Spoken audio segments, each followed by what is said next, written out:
ये भी हम लोग के लिए गर्व की बात है। लेकिन सर से मेरा विनम्र आग्रह है कि सर शाम में हम लोग का सब्जी नहीं खरीदा रहा है, घर में कला हो रही है, सब सगे संबंधी छूट जा रहा है, 5:30-6 बजे विद्यालय जाते हैं, अंधेरा हो जाती है, काफी बहुओं को दिक्कत होती है सर, तो उसको 4 बजे तक रहने दिया जाए। मैं अपने शिक्षक मंडली से सादा अनुरोध कर रहा हूँ, हम लोग मेहनत करेंगे। और सर हम लोग की जो छुट्टी है, जैसे छठ की छुट्टी, दीपावली की छुट्टी, सर यह 2 काम हम लोग कर देते हैं तो आप हम लोग के लिए भगवान है।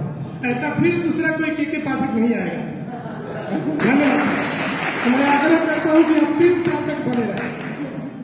धन्यवाद। कर देते हैं,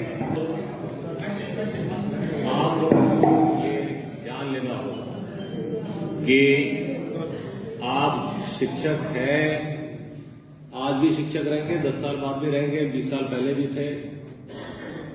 शिक्षा करनी, कहीं ऐसा नहीं होता है कि विद्यालय 4 या 6 घंटे चलता है। कहीं ऐसा नहीं होता है कि अगर गवर्नमेंट सर्वेंट बन गए, जैसे अभी आपने कहा कि आप सरकारी सेवक बनना चाहते हैं, घोषणा तो हो गई है माननीय मुख्यमंत्री महोदय की गांधी मैदान से, तो अब बस हम लोग उसको प्रक्रियात्मक उसमें जो थोड़ी बहुत देर हो रही है, काम आगे बढ़ रहा है, किसी भी क्षण ये हो सकता है। जब आप सरकारी सेवक बन जाएंगे तो 8 घंटा तो बैठना, तो कहानी खत्म, कहानी खत्म। वहां अब आपकी सब्जी, दाल, रोटी, भाजी, देखिए ऐसा है कि आप आए हैं बच्चों को पढ़ाने, ठीक है, आपके चलते नहीं चलते पीढ़ियां बर्बाद हो जाती हैं या पीढ़ियां संवर जाती हैं। अगर आप घड़ी देख के आइएगा जाइएगा, ये बड़ा पुनीत काम है। मैंने कहा ना, इसमें क्या प्रमोशन है।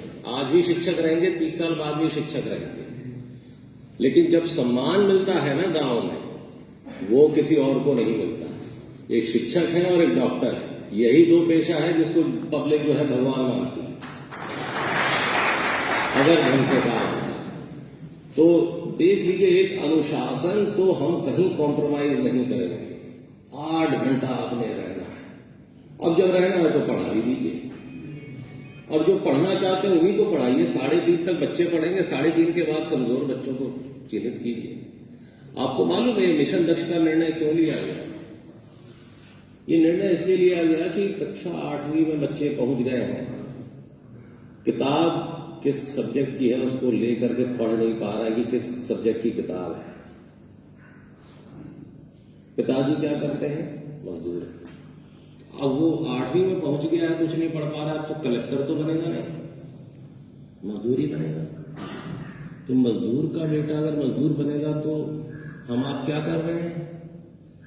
50,000 करोड़ रुपए बजट है शिक्षा विभाग का, सब गड्ढे में जा रहा है।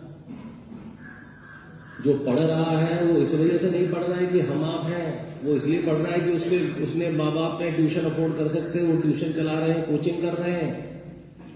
आप अपना दिन याद कीजिए, हम लोग अपना दिन याद करें। जब हम स्कूल से आते थे तो हमारे पिताजी पढ़ाते थे, बड़े भाई बहन सब पढ़ाते थे, तभी हम लोग पढ़े लिखे हैं। हमारे गांव में या हमारे परिवार में हमारा एक अभिभावक या 2 अभिभावक पढ़े लिखे होते हैं। विद्यालय से छूट के आते थे तो पढ़ाया जाता था। लेकिन जो अनपढ़ माँ बाप हैं उनका तो कोई सहारा नहीं है, वो खुद ही पढ़े लिखे नहीं है। उन्होंने सरकार की बात मान के अपना बेटा स्कूल भेज दिया, और बदले में हमने क्या किया? वो 8वीं तक पहुंच गया और कुछ नहीं पढ़ पा रहा है। ये किसका फेलियर है?